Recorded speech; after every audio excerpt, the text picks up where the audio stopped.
Pygmalion by G.B. Shaw.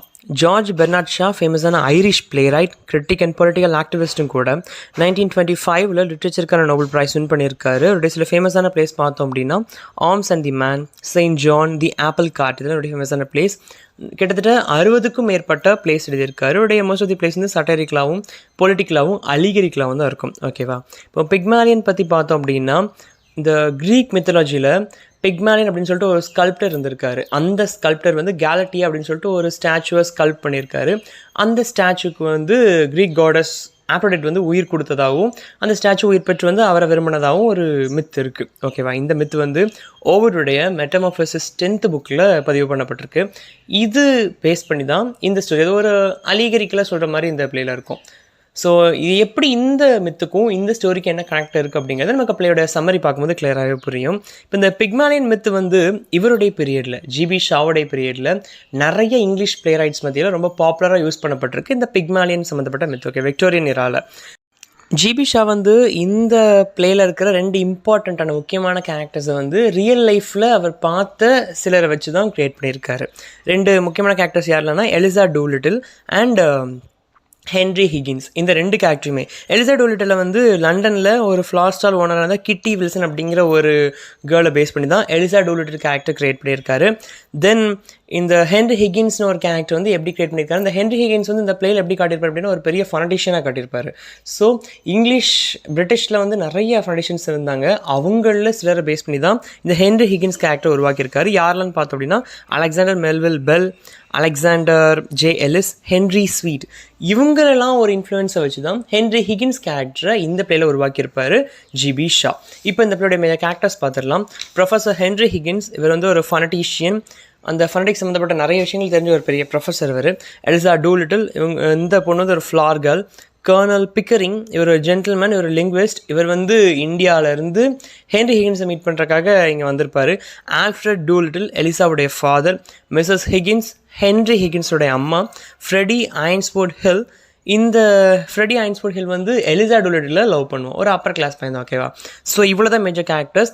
இனி குட்டி குட்டி கேரக்டர்ஸ் தான் வரும். நம்ம இந்த பிளேயோடைய சம்மரி பார்த்துக்கலாம். தென் இந்த பிளே பேஸ் பண்ணி வந்து 1964 மூவி ஜார்ஜ் கியூக்கர் எடுத்த மை ஃபேர் லேடி மூவியோடைய சம்மரியை இந்த சம்மரி பார்த்த பிறகு பார்க்கலாம். ஃபர்ஸ்ட் ஆக்டில் ஒரு நாள் நைட் நல்லா மழை பெஞ்சிட்ருக்கு. மழை பெய்யும் போது மலைக்கு ஒதுங்கி ஒரு சர்ச்சுடைய போர்ட்டிக்கோல நிறைய மக்கள் வந்து நின்றுருக்காங்க. அதில் ஒரு லேடி நிற்கிறாங்க. அவங்க பேர் என்ன, மிஸ்ஸஸ் ஐன்ஸ்ஃபோர்ட் ஹில். நம்ம கேரக்டர்ஸில் பார்த்தோம் இல்லையா, ஃப்ரெடி ஐன்ஸ்ஃபோர்ட் ஹில்னு, அவனுடைய அம்மா. அவங்க வந்து அவனுடைய மகளோட நின்றுருக்காங்க. அவங்க மக பேர் கிளாரா. இவங்க 2 பேர் நின்றுருக்காங்க. இங்கே ஃப்ரெடி இல்லை. ஃப்ரெடியை வந்து டாக்ஸி பிடிச்சிட்டோன்னு அனுப்பி வச்சிருக்காங்க. அவன் ஒரு தடவை போயிட்டு டாக்ஸி எதுவுமே இல்லைன்னு சொல்லி திரும்ப வந்துட்டான். நீ பிடிச்சிட்டு தான் வரேன்னு சொல்லிட்டு அந்த மலைக்குள்ள மறுபடியும் அவனை அனுப்பி வச்சிட்டாங்க. அவன் போயிட்டான். இப்போ அந்த இடத்துல மறுபடியும் ஷெல்டருக்காக யார் வந்து நிற்கிறா அப்படின்னா இந்த பொண்ணு எலிசா டூலிட்டில், ஒரு பூ விற்கிற ஒரு பொண்ணு அங்கே வந்து நிற்கிறா. இவன் வந்து நின்று அவள் பாட்டுக்கு பேசிட்டே இருக்கிறா. இவ பேசுகிற ஆக்சன்ட்டே ஒரு மாதிரி வித்தியாசமாக இருக்குது. இவ பேசுகிறத அங்கே இருக்கிற ஒரு மேன் நோட்டீஸ் பண்ணிட்டு ஒரு மாதிரி நோட்ஸ் எடுத்துகிட்டு இருக்கிறாரு. அப்போ எலிசா டூலிட்டில் வந்து அங்கே நிற்கிற இன்னொரு பர்சனுக்கு பூ விற்கிறா. விற்கும்போது அந்த ஆள் வாங்கிட்டு என்ன சொல்கிறார் அப்படின்னா, அங்கே நிற்கிற ஆளை பாரு, நீ பேசுகிறத பார்த்து ஒரு மாதிரி நோட்ஸ் எடுத்துகிட்டு இருக்கிறான்னு சொல்லிட்டு சொல்கிறாரு இந்த பர்சன். சொன்ன உடனே இவளுக்கு ஒரு மாதிரி டவுட் ஆகிடுது. நம்ம என்ன தப்பு பண்ணணும், தேவையில்லாமல் நம்ம பேசுகிறது இருந்தாலும் ஏன் கவனிச்சு ஓட்டு கேட்டுட்டு இருக்கான், ஒருவேளை இவர் எதுவும் டிடெக்டிவாக இருப்பார், இல்லை போலீஸாக இருக்குமோ, நம்ம வந்து தப்புன்னு வச்சு தெரியாமல் நம்ம பிடிக்க வந்திருக்காங்கன்னு சொல்லிட்டு நான் நல்லவ அப்படிங்கிற மாதிரி போயிட்டு அந்த பர்சன் கிட்ட போய் இவ சொல்கிறா, அந்த நோட்ஸ் எடுக்கிற பர்சன்ட்ட. அந்த நோட்ஸ் எடுக்கிற அந்த ஆள் யாருன்னா ஹென்ரி ஹிகின்ஸ். நம்ம கேரக்டர்ஸில் பார்த்தோம் இல்லையா, ஒரு பெரிய ஃபனட்டிஷியன் அவர் தான். அவர் வந்து அங்கே இருக்கிற மக்கள் பேசுகிற அந்த ஆக்சென்ட் ஸ்லாங்கை வச்சு அவ்வளோ அழகாக நீங்கள் இதை சேர்ந்தவங்க, இந்த ஊரில் வந்துருக்கீங்கன்னு சொல்லிட்டு அவ்வளோ அழகாக கண்டுபிடிக்கிறாரு. உடனே இந்த பர்சன் கிட்ட இந்த பொண்ணு ஒருத்தட்ட பூ வித்தால, இந்த ஆள் கூட சொன்னார்ல ஒரு ஆள் பார்த்து நோட்ஸ் எடுக்கிறாரு அப்படின்னு, அவர் அங்கே வராரு. அவர் யாருன்னா கர்னல் பிக்கரிங். பிக்கரிங் வந்து இந்தியாவிலேருந்து இங்கே வந்ததே இவரை மீட் பண்ணுறதுக்காக தான், ஹிகின்ஸை மீட் பண்ணுறதுக்காக தான். மீட் பண்ணிட்டாரு. மீட் பண்ணி சொல்கிறார், சார் எப்படி சார் இவ்வளோ அழகாக கண்டுபிடிங்கன்னு கேட்கும்போது, அதெல்லாம் அப்படி தான் எனக்கு நிறைய விஷயங்கள் தெரியும் அப்படின்னு சொல்லிட்டு அவர் அந்த இடத்துல ஒரு வார்த்தையோட என்ன சொல்கிறார் அப்படின்னா, இந்த ஃப்ளார் கேர்ளை கூட என்னால் ஒரு 3 மாதத்தில் ஒரு அப்பர் கிளாஸ் உமனை மாற்ற முடியும், அந்தளவு அவளை அழகாக பேச வைக்க முடியும், அவள் மேனஸ்லாம் மாற்ற முடியும், என்னால் எனக்கு அவ்வளோ நாலேஜ் இருக்குது அப்படிங்கிற மாதிரி வந்துட்டு அவர் சொல்கிறாரு. சொல்கிறத கேட்டுட்டு, ஓ அப்படியா சார், இப்போ அவங்க நிறைய பேசணும்னு சொல்லிட்டு 2 பேரும் பேசிகிட்டு இருக்கிறாங்க. இப்போ மழை நிற்குது. மழை நின்னது எல்லாருமே கலைஞ்சு போயிடுறாங்க. இவங்க எல்லாம் கலைஞ்சு போன பிறகு நம்ம இந்த ஐன்ஸ்ஃபோர்ட் ஹில் ஃபேமிலியை சேர்ந்த ஃப்ரெடி போயிருக்கான் இல்லையா, அவங்க அம்மாக்காகவும் கிளாராக்காகவும் டாக்ஸி பிடிக்கிறதுக்கு அவன் திரும்ப வரான். பார்த்தா அவங்க 2 பேருமே இங்கே மழை உடனே அவங்க எப்படியும் போயிட்டு போகிறான்னு சொல்லிட்டு அவங்க அங்கேருந்து போயிடுறாங்க. இதோட ஃபர்ஸ்ட் ஆக்ட் எண்ட் ஆகுது. தென் செகண்ட் ஆக்டில் அடுத்த நாள் காலையில் நடக்குது இந்த செகண்ட் ஆக்ட். அடுத்த நாள் காலையில் வந்து ஹிகின்ஸோடைய லெபார்ட்டரியில் இருக்கிறார். இந்த ஃபனடிக் சம்மந்தப்பட்ட விஷயங்கள்லாம் அங்கே வச்சு தான் இவர் டீல் பண்ணுவார். அங்கே இருக்கிறாரு. அங்கே யார் கூட இருக்காருன்னா பிக்கரிங் கூட இருக்கார். பிக்கரிங் இவரை பார்க்க தான் வந்திருக்காரு. அவர் பெரிய லிங்குவிஸ்ட் பிக்கரிங், இவர் ஃபனடிஷியன்.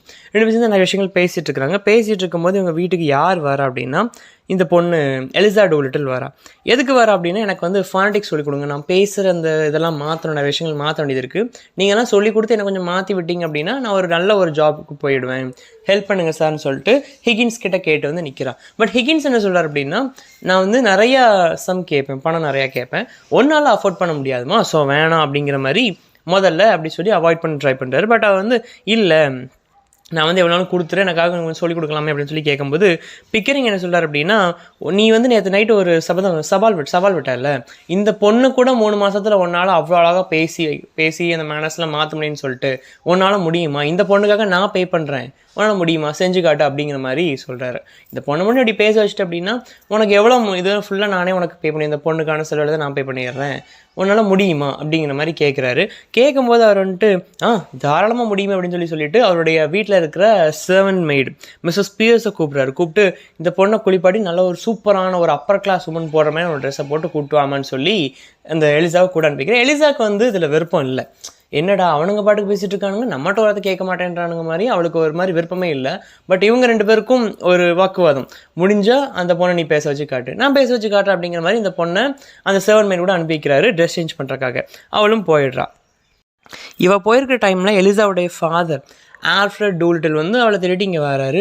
என் பொண்ணு இங்கே தான் வந்து டாக்ஸி டிரைவர் சொன்னார், என்ன விஷயம்னு சொல்லி கேட்கும்போது இவங்க சொல்கிறாங்க அவளை வச்சு நாங்கள் ஒரு எக்ஸ்பெரிமெண்ட் பண்ண போகிறோம், அவளை வந்து ஒரு அப்பர் கிளாஸ் உமன் மாதிரி பேச வைக்க முடியுதா, மேனஸ்லாம் மாற்ற முடியும்னு சொல்லிட்டு எக்ஸ்பெரிமெண்ட் பண்ண போகிறோன்னு சொல்லிட்டு இவங்க சொல்கிறாங்க. பட் அந்த பர்சன் அந்த ஆல்ஃப்ரட் வந்து கோவப்படாமல் இதுக்கு என்ன கேட்குறான் அப்படின்னா சரி என் பொண்ணை வச்சுக்கோங்க, அதுக்கு பதிலாக நீங்கள் எனக்கு மணி கொடுத்துருங்க, நான் என் பாட்டுக்கு அமைதியாக போயிடு அப்படின்னு சொல்கிறாரு. இதை வந்து ஹென்ரி ஹிகின்ஸ்க்கு இது பிடிச்சி போயிடுது.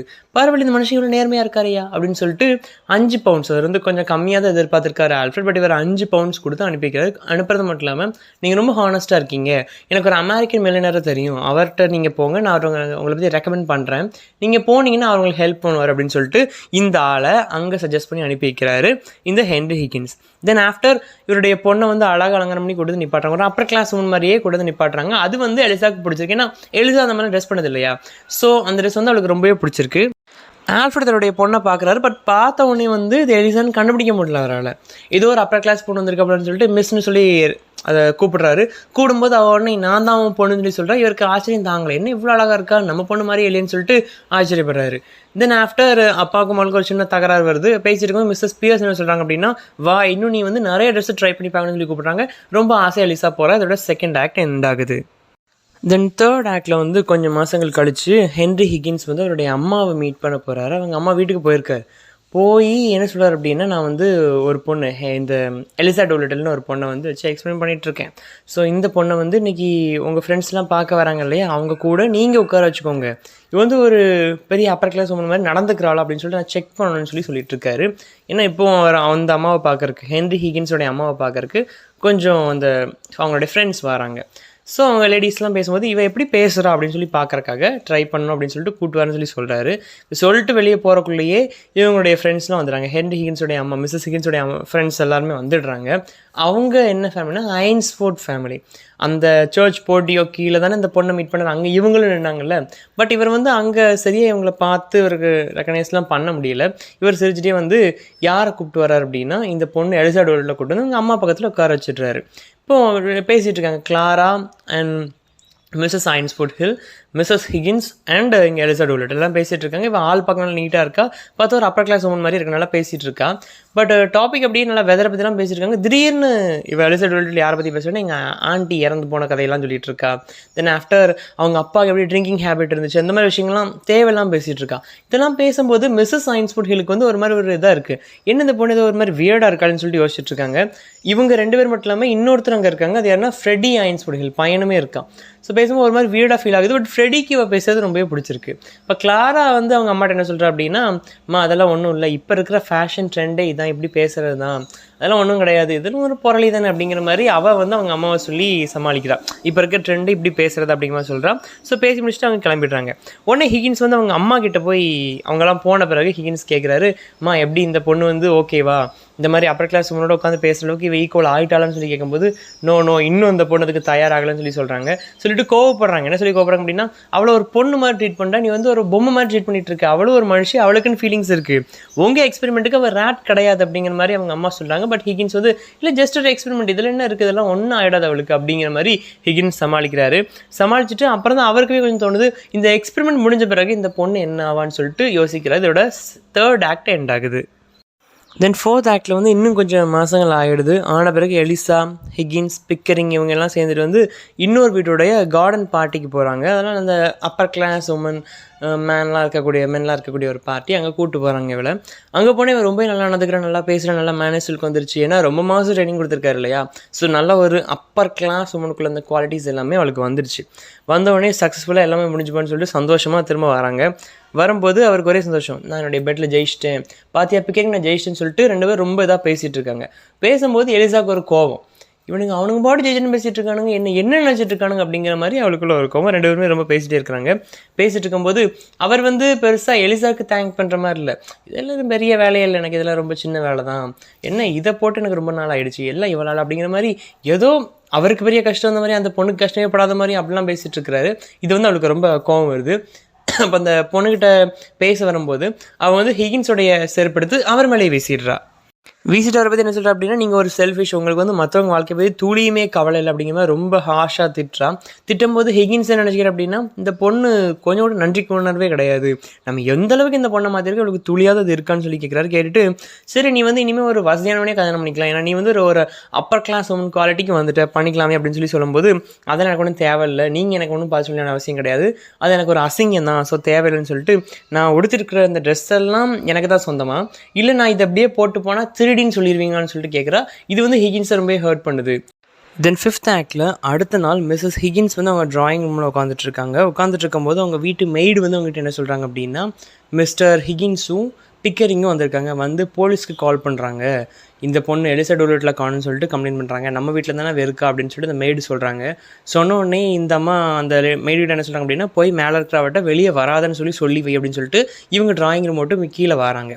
கீழே வந்து பிக்கரிங்கையும் ஹிகின்ஸையும் பார்த்து எதுக்கு போலீஸை கால் பண்ணுன்னு கேட்டால் அவர் சொல்கிறாரு, எலிசா டோலட்டில் காணும், நேற்று நைட்டு போனால் எங்கே போனான்னு தெரியல, ஓடி போயிட்டா போல அப்படின்னு சொல்லிட்டு இருக்காங்க. இவங்க இதை பேசிகிட்டு இருக்கும்போதே எலிசா டோலட்டோட அப்பா ஆல்ஃப்ரெட் டோலட்டில் அங்கே வராரு. வந்து அவருடைய மேரேஜ் இருக்குது அப்படிங்கிற விஷயத்த சொல்கிறாரு. நான் வந்து இன்னொரு லேடியை மேரேஜ் பண்ணிக்க போகிறேன் அப்படிங்கிறத சொல்கிறாரு. அது மட்டும் இல்லாமல் இப்போ அவர் கொஞ்சம் வெல்த்தியான ஒரு ஆள் ஆகிட்டார். எப்படி அப்படின்னா, நம்ம இவர் இருக்கார்ல ஹென்ரி ஹிகின்ஸ், இவர் வந்து இன்னொரு பர்சனுக்கு இவரை இன்ட்ரோ கொடுத்துருப்பார், மென்ஷன் பண்ணியிருப்பார். என்ன சொல்லியிருப்பார் அப்படின்னா, மோஸ்ட் ஒரிஜினல் மாரலிஸ்ட் அப்படின்னு சொல்லிட்டு இவரை இன்ட்ரடியூஸ் பண்ணியிருப்பார். இந்த பைசா வாங்கிட்டு போனார் இல்லையா, பொண்ணைங்க விட்டுட்டு நான் நியாயமாக இருப்பேன்னு சொல்லிட்டு, அப்போவே இவருக்கு வந்து இவரை பிடிச்சி போச்சு. ஸோ இப்படி ஒரு விளையாட்டுக்கு அது வந்து பிடிச்சி போச்சுன்னா அவருடைய ஹானஸ்டி பிடிச்சிருக்குன்னு சொல்லி பாராட்டியிருப்பார். ஒரு விளையாட்டுக்கு இப்படி பேரை சொல்லியிருப்பார். இவர் தான் மோஸ்ட் ஒரிஜினல் மாடல் சொல்லிட்டு ஒரு ஃபன்னுக்கு இவர் அந்த மில்லியனர்கிட்ட சொல்லியிருப்பார். அந்த மில்லியனர் அதை உண்மை நம்பி இவருக்காக கொஞ்சம் பணத்தை விட்டு வச்சுட்டு போயிருப்பார்.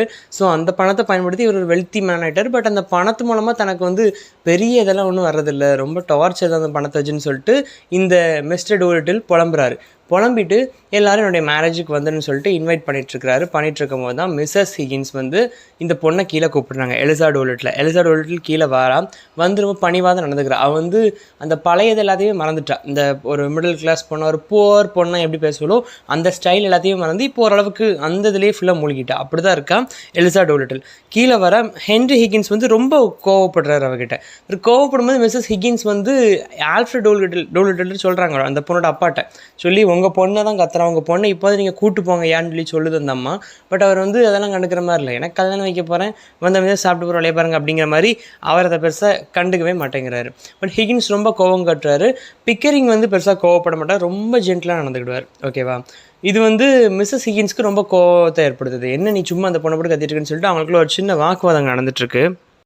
இதனால் இதையே பேசிட்டு அப்புறம் அந்த மேரேஜுக்கு கிளம்புறதுக்காக எல்லோரும் போகிறாங்க. அப்போது எலிசாவும் ஹிகின்ஸ் மட்டும் தான் அங்கே நிற்கிறாங்க. எலிசாவுக்கு வந்து திரும்ப ஹிகின்ஸ் கிட்டே போகிறதுக்கு விருப்பமே இல்லை. வந்து ரொம்ப ரூடாக இருப்பார், ரொம்ப டார்ச்சர் பண்ணுவான்னு சொல்லிட்டு இந்த பொண்ணுக்கு ஒரு பயம் இருக்குது.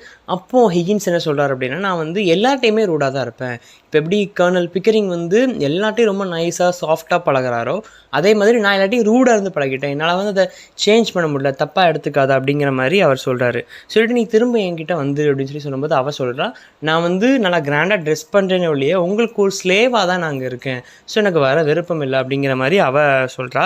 பட் வந்து அவர் கேட்க மாட்டேன்ட்டாரு.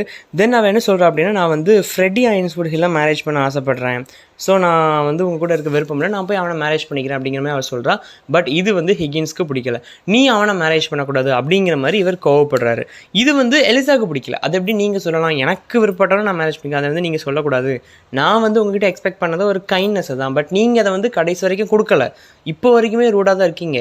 நீங்கள் நான் எதிர்பார்க்காத கொடுக்கும்போது நான் எப்படி நீங்கள் சொல்கிறத கேட்க முடியும் அப்படிங்கிற மாதிரி இவர் திரும்ப பேசுகிறா அவர்கிட்ட. தென் திரும்ப அவர் ரூடாகவே பேசுகிறாரு ஹிகின்ஸ். இது தாங்க முடியாமல் எலிசா என்ன சொல்கிறேன் அப்படின்னா, இப்போ நான் நிறைய விஷயங்கள் உங்ககிட்ட வந்து கற்றுக்கிட்ட விஷயத்தை வச்சுக்கிட்டு நான் ஒரு ஃபோனடிக்ஸ் டீச்சர் ஆகி உங்ககிட்ட ஸ்டூடெண்ட்ஸே வரடாமல் பண்ணுவேன், உங்களை பழி வாங்குவேன் அப்படிங்கிற மாதிரி ரொம்ப கோவமாக பேசுகிறான். பேசும்போது ஹிகின்ஸ் நினைக்கிற பரவாயில்ல, இந்த பொண்ணு ஓரளவுக்கு முன்னே வந்ததுக்கு இப்போ இண்டிபெண்ட் ஆகிடும் சொல்லி யோசிச்சுட்டு இருக்கும்போது ஹிகின்ஸோட அம்மா மிஸ்ஸஸ் ஹிகின்ஸ் வந்துடுறாங்க. மேரேஜுக்காக கிளம்புன்னு போனாங்கல்ல, அவங்க வந்து வாமா நம்ம கல்யாணத்துக்கு போகலாம் அப்படின்னு சொல்லிட்டு அந்த பொண்ணை கூப்பிட்டு போகிறாங்க.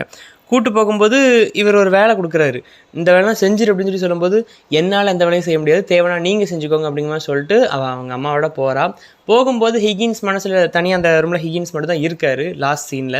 இப்போ என்ன நினைக்கிறாரு அப்படின்னா, இவ கண்டிப்பாக வந்து வேலையை செய்வா, ஏழு செய்யாமல் போயிடுவா அப்படிங்கிற மாதிரி இவர் யோசிக்கிறாரு. பட் அவள் வந்து என்னால் செய்ய முடியாது அப்படின்னு சொல்லி ஸ்ட்ராங்காக அங்கன்னு சொல்லிட்டு போகிறா. அது மட்டும் இல்லாமல் மனசுக்குள்ளே என்ன நினச்சிட்டு இருக்காரு அப்படின்னா, இவ போய் அந்த ஐன்ஸ்வுட் ஹில்லை மேரேஜ் பண்ணுற, அந்த ஃப்ரெட்டியை மேரேஜ் பண்ணுறாள் அப்படின்னு சொல்லிட்டு மனசுலையோ சிரிச்சிட்டு இருக்காரு. இதோட இந்த ஆக்ட் எண்ட் ஆகுது. ஓகே, இப்போ இந்த ப்ரீவியஸ் மாதிரி பார்த்த மாதிரி இப்போ இந்த மூவி பற்றி பார்த்துடலாம். மை ஃபேர் லேடி அப்படிங்கிற மூவியை தான் இந்த லிட்ரேச்சர் அண்ட் ஃபிலிம் பேப்பரில் இந்த பிளேயோட சேர்த்து ப்ரிஸ்கிரைப் பண்ணியிருக்காங்க. 1964 ரிலீஸ் ஆன மூவி இது. இது ஒரு மியூசிக்கல் காமெடி ட்ராமா இந்த மூவி. ஓகேவா? ஸோ நான் இடத்துல மியூசிக்கல் நோட்ஸ் நிறைய வரும், நிறைய சாங்ஸ் இடையில வரும். கிட்டத்தட்ட 20+ சாங்ஸ் இந்த மூவியில் இருக்குது. இது வந்து இந்த மை ஃபேர் லேடி அப்படிங்கிற இந்த மூவி வந்து பெர்னார்ட் ஷாவோடைய இந்த பிக்மாலியன்ங்கிற இந்த பிளேயை மட்டும் பேஸ் பண்ணி எடுக்காமல், அந்த பிக்மாலியன் பிளேயை பேஸ் பண்ணி வந்து இன்னொரு ஸ்டேஜ் மியூசிக்கில் பேஸ் பண்ணியும் இந்த மை ஃபேர் லேடி அப்படிங்கிற ஃபிலிமை எடுத்திருக்காங்க. அது யாரோடதுனா லெர்னர் அண்ட் லவ் அப்படிங்கிற 2 பேரோட ஸ்டேஜ் மியூசிக்கல். 1956 வந்து ஒரு ஸ்டேஜ் மியூசிக்கல், அதை பேஸ் பண்ணியும் இந்த மை ஃபேர் லேடி அப்படிங்கிற மூவியை எடுத்திருக்காங்க. ஓகேவா? அதோட டைரக்டர் யாருன்னா George Cukor, screen play writer Alan J Lerner, producer Jack L Warner. இந்த மியூசிக் இது வந்து ஒரு மியூசிக்கல் காமெடி ட்ராமா தானே. இதோட மியூசிக் யார் கம்போஸ் பண்ணியிருக்கா அப்படின்னா வில்லியம் ஹெச் ஜிக்லர். இந்த மூவி வந்து ஒரு 17 மில்லியன் பட்ஜெட்டில் எடுக்கப்பட்டு 72.7 மில்லியன் வந்து கலெக்ஷன் பண்ணியிருக்கு. ஓகேவா? ஸோ ஒரு சூப்பர் ஹிட் மூவி தான் இது. இந்த மூவியோடைய காஸ்டிங் ஸ்டார்ஸ்லாம் யாருன்னு பார்த்தோம் அப்படின்னா, ஆட்ரே ஹெப்பர்ன் எலிசா டூலிட்டிலாகவும், ரெக்ஸ் ஹாரிசன் ப்ரொஃபஸர் ஹென்ரி ஹிகின்ஸாகவும், ஸ்டான்லி ஹாலோவே ஆல்ஃப்ரெட் டூலிட்டிலாகவும், வில்ஃப்ரிட் ஹைட் ஒயிட் கர்னல் பிக்கரிங்காகவும், கிளாடிஸ் கூப்பர் மிஸ்ஸஸ் ஹிகின்ஸாகவும், ஜெரமி பிரெட் ஃப்ரெட்டி ஐன்ஸ்வுட் ஹில்லாகவும் நடிச்சிருக்காங்க இந்த மூவியில். ஓகேவா? இந்த மை ஃபேர் லேடி அப்படிங்கிற இந்த மூவி வந்து கிட்டத்தட்ட 12 செக்ஷனில் ஆஸ்கருக்காக நாமினேட் ஆகி 8 அகாடமி அவார்ட்ஸ் வின் பண்ணியிருக்கு. ஆஸ்கருக்கு 12 செக்ஷனில் நாமினேட் ஆகி 8 அவார்ட்ஸ் வின் பண்ணியிருக்கு. 1964 இந்த ஃபிலிம் வந்த வருஷத்தில் செகண்ட் ஹையஸ்ட் கிராசர் இந்த மூவி தான். ஓகேவா? கிரிட்டிக்கலாகவும் சரி, கமர்ஷியலாகவும் சரி, ஒரு பிளாக் பஸ்டர் மூவி தான் இந்த மை ஃபேர் லேடி அப்படிங்கிற மூவி. இந்த மூவியோட ஸ்டோரி அண்ட் பிளேயோட ஸ்டோரியை கம்பேர் பண்ணி பார்க்கும்போது பெரிய டிஃப்ரென்ஸ் இருக்காது. நம்ம வந்து ஃப்ராங்கன்ஸ்டைன் பார்த்தோம்ல, அதில் வந்து கேரக்டர்ஸ் பேரும் மாறி இருந்துச்சு. அந்த கோர் ஸ்டோரியே வந்து அப்படியே வேறு. அதாவது அந்த ஃப்ராங்கன்ஸ்டைன் நாவலை வச்சு அவங்க அந்த மூவி எடுத்திருக்காங்க அப்படின்னு சொல்ல முடியாது. ஏன்னா அந்த ஐடியாவை மட்டும் தான் யூஸ் பண்ணியிருந்தாங்க. ஃப்ராங்கன்ஸ்டைன் மான்ஸ்டர் அப்படின்னு ஒரு ஐடியாவை மட்டும் யூஸ் பண்ணி ஒரு மான்ஸ்டர் வருதுன்னு சொல்லிட்டு கதையே மாற்றிருந்தாங்க. பட் அந்த மாதிரி இந்த பிளே பேஸ் பண்ணி வந்த இந்த மை ஃபேர் லேடியில் பெரிய அளவு மாற்றம் இல்லை. ஆனால் இதில் ஒரு முக்கியமான மாற்றம் இருக்குது. என்ன அப்படின்னா, நம்ம பிளேயில் வந்து எண்டிங்கில் அவள் வந்து சொல்லிட்டு போகிறா, நீங்கள் சொல்கிறதெல்லாம் செய்ய முடியும்னு சொல்லிட்டு கோமாங்கன்னு சொல்லிட்டு போவா. அப்போ இவர் வந்து யோசிச்சு சிரிப்பார், எப்படி இவள் செய்யாமல் இருப்பா, போய் அவனை மேரேஜ் பண்ண சொல்லி சிரிக்கிற மாதிரி இருந்துச்சு. அதாவது ஏதோ ஒரு இதில் அவள் இண்டிபெண்ட் ஆகி போகிறா அப்படிங்கிற மாதிரி ஓப்பன் ஹெட்டாக தான் முடிச்சிருக்காங்க. அது இண்டிபெண்ட் ஆகிட்டான்னு சொல்லலை, பட் அவன் இண்டிபெண்ட் ஆன மாதிரி அந்த பிளேயை முடிச்சிருப்பாங்க. பட் இதில் அப்படி கிடையாது. இதுலேயும் மற்ற எதுவுமே சேஞ்சஸ் இருக்காது. அதே மாதிரி ஒரு ஃப்ளார்களாக தான் இருப்பா, இவர் மீட் பண்ணுவார், எல்லாம் அதே மாதிரி தான் இருக்கும். பட் எண்டிங்கில் வந்து திரும்ப இவர்கிட்ட அவள் வர்ற மாதிரி இந்த மூவி எண்ட் ஆகும். ஓகேவா? இந்த ஸ்லிப்பர் தூக்கி வீசுறது எல்லாமே மூவிலையும் வரும், பட் கடைசியில் அவர்கிட்டே வந்து சேர்கிற மாதிரி இதில் இருக்கும். ஸோ டிஃப்ரென்ஸ் அப்படின்னா என்னென்னா, இந்த எம்பசி பால் சீன் இதில் வந்து ரொம்ப எக்ஸ்பேண்டடாக இருக்கும். தென் மியூசிக்கல் சாங்ஸ் நிறையா இருக்கும். சாங் சீக்வன்சஸ் மூலமாக நிறைய டெப்த்து கொடுத்துருப்பாங்க. அது மட்டும் இல்லாமல் இந்த கேரக்டர் ஃப்ரெட்டி கேரக்டர்லாம் வந்து பிளேயில் ரொம்ப இம்பார்ட்டன்ஸ் இருக்குது. அது ஒரு மைனர் கேரக்டர் மாதிரி தான் காட்டியிருப்பாங்க, பட் மூவியில் வந்து ரொம்ப இம்பார்ட்டன்ஸ் கொடுத்துருப்பாங்க. ஈவன் சில சாங் சீக்வன்ஸ் கூட ஃப்ரெட்டிக்கு வர மாதிரியும் காட்டியிருப்பாங்க. தென் ஆல்ஃப்ரெட்டோட வெட்டிங், அந்த பொண்ணு எலிசாவுடைய அப்பாவுடைய வெட்டிங்கை வந்து ரொம்ப எக்ஸ்பேண்டடாக காட்டியிருப்பாங்க, பட் நமக்கு வந்து பிளேயில் அப்படி காட்டலை. பட் இதில் ரொம்ப எக்ஸ்பேண்டடாக காட்டியிருப்பாங்க. தென் ஃபைனல் சீன் வந்து ரெண்டுக்குமே சேஞ்சஸ் இருக்குது. பிளேயில் வந்து அவள் திரும்ப அவங்க அம்மா கூட அவள் பாட்டுக்கு நீங்கள் சொல்லலாம் செய்ய முடியும்னு சொல்லிட்டு ரிஜெக்ட் பண்ணிட்டு போகிற மாதிரி, சம்வாட் அவள் ஒரு இண்டிபெண்ட் ஆன மாதிரி அதில் முடிச்சிருப்பாங்க. பட் இதில் வந்து திரும்ப அவர்கிட்ட வர மாதிரி, அதாவது இந்த டைட்டிலே வரலாம், அங்கே பிக்மாலியன் டைட்டில், இங்கே வந்தால் மை ஃபேர் லேடி அப்படிங்கிற ஒரு டைட்டில் வச்சுருக்காங்க. எதுக்கு அப்படின்னா, சம்வாட் ஒரு ரொமான்டிசைஸ் பண்ணுற மாதிரியான ஒரு டோனில் இந்த மூவியை முடிச்சிருக்காங்க. கொஞ்சம் டிஃப்ரெண்ட்டாக இருக்கணும் அப்படின்னு சொல்லிட்டு ஆல்டர் பண்ணது இந்த கிளைமேக்ஸ் ஆல்டர் பண்ணுங்க. தென் ஜால்டன், ஃப்ரெட்டி, மிஸ்ஸஸ் பியர்ஸ்ன்னு சொல்லிட்டு 3 கேரக்டரை எக்ஸ்பேண்ட் பண்ணியிருப்பாங்க. ஜால்டன் அப்படின்னா வந்து ஒரு பிரின்ஸ், அதாவது இந்த இதில் எப்படி வரும்னா, ஒரு எம்பசி பாலுக்கு போய் ஜால்டன் அப்படிங்கிற ஒரு பிரின்ஸ், அந்த பிரின்ஸ் வந்து நம்ம இவர் இருக்கார்ல ஹென்ரி ஹிகின்ஸ், அவருடைய பியூப்பிள் ஸ்டூடெண்ட்டாக தான் இருப்பார். அவர் கூட சேர்ந்து ஆடுற மாதிரியெல்லாம் மூவியில் ஒரு சீன் வரும். ஓகேவா? அது வந்து இங்கே வந்து பெருசாக அந்த ஜால்டனை காட்டியிருப்பாங்க, ப்ரீஃபாக தான் காட்டியிருப்பாங்க. பட் மூவியில் எக்ஸ்பேண்ட் பண்ணி அந்த கேரக்டர் பெருசாக காட்டியிருப்பாங்க. தென் மிஸ்ஸஸ் பியர்ஸ் அந்த மெய்டோட கேரக்டருமே கொஞ்சம் பெருசாக தான் மூவியில் காட்டியிருப்பாங்க. ஓகேவா? ஸோ இந்த மாதிரி குட்டி குட்டி சேஞ்சஸ் தான் இருக்கும். மற்றபடிக்கு இதே மாதிரி தான் படம் ஆரம்பிக்கும். பிகினிங் சீனில் ஒரு போர்ட்டிகோவில் எல்லோரும் நிற்கிற மாதிரி, அங்கே வந்து இவன் மீட் பண்ணுற மாதிரி, தென் அதுக்கடுத்து பிக்கரிங் அண்ட் ஹிக்கின்ஸ் அண்ட் இந்த பொண்ணை கூட சேர்த்துட்டு ஒரு எக்ஸ்பிளைன் பண்ணுற மாதிரியும், அப்புறம் அங்கங்கே இவரை கூட்டு போவாங்க. இவளை கூட்டு போகிற ஒவ்வொரு சீனுமே கொஞ்சம் இந்த பிளேலேருந்து கொஞ்சம் டிஃபர் ஆகிற மாதிரி இருக்கும், மூவியில் கொஞ்சம் டிஃபர் ஆகிற மாதிரி இருக்கும். தென் அந்த பால் சீன்லாம் முழுக்கவே வேறு மாதிரி இருக்கும். அப்புறம் இவ எதுக்கு கோவப்படுவானோ, இவளோடைய ஹார்ட் ஒர்க் யாருமே ரெக்கக்னைஸ் பண்ணாமல் ஹிகின்ஸுடைய ஹார்ட் ஒர்க் தான் அதில் இருக்குங்க ரெக்கக்னைஸ் பண்ணி இவளுக்கு பிடிக்காது. தென் ஹிகின்ஸ்க்கு அவளுக்கு கொஞ்சம் மோதல்கள் வரும். அந்த மோதல்கள்லாம் வந்த பிறகு கடைசியாக அவர் தனியாக இருப்பார். தனியாக இருக்கிறதுல விட்டுட்டு போயிடுறாள் பிள்ளைல. பட் இங்கே வந்து திரும்ப வந்துடுவா. வந்து இவர் கேட்பார், Eliza where the devil are my slippers, செருப்பத்துக்கு மேலே பேசினால அதெல்லாம் எங்கன்னு சொல்லி கேட்பார். அப்படி 2 பேருமே சிரிக்கிற மாதிரி தான் இந்த மூவி முடியும். சமோட் அது வந்து ரொம்ப டிஃப்ரெண்ட்டாக ஜிபி ஷா ஃபோக்கஸ் பண்ணது வந்து இந்த கிளாஸ் இஷ்யூஸ், ஃபெமினிசம் அந்த மாதிரி ஆங்கிளில் அவர் ஃபோக்கஸ் பண்ணியிருக்காரு. பட் அதுக்கு ஆப்போசிட்டாக இதில் வந்து கொஞ்சம் இந்த டோனில் முடிக்கலாமே, ஒரு ஹாப்பி டோனில் முடிக்கலாமே அப்படிங்கிற மாதிரி ஜார்ஜ் கியூக்கர் இந்த மூவியை முடிச்சிருப்பாரு. ஸோ இந்த மாதிரி குட்டி குட்டி கான்ட்ராஸ்டிங் திங்ஸ் இந்த ரெண்டுலேயுமே இருக்கும். ஃப்ராங்கன்ஸ்டைன் நாவல் அண்ட் அந்த மூவிக்கு பெரிய ரிலேஷன் இல்லாத மாதிரி, அந்த மான்ஸ்டர் பெரிய கனெக்ட் இல்லாத மாதிரியே காட்டியிருந்தாங்க. பட் இதில் பார்த்தா நிறைய கனெக்ஷன் இருக்குது. குட்டி குட்டி விஷயங்கள், முக்கியமான கோரான அந்த கிளைமேக்ஸ் மட்டும் இருக்கும். மற்றபடிக்கு கதையில் வந்து பெரிய சேஞ்சஸ் இருக்காது, கேரக்டர்ஸ்லையும் பெரிய சேஞ்சஸ் இருக்காது இந்த ரெண்டை கம்பேர் பண்ணும்போது. ஸோ தீம்ஸ்ன்னு பார்த்தோம் அப்படின்னா identity, social class, manners and language, இது 3ஐயும் இந்த both and play and movie ரெண்டுக்குமே சேர்த்து தீம்ஸும் சொல்லலாம்.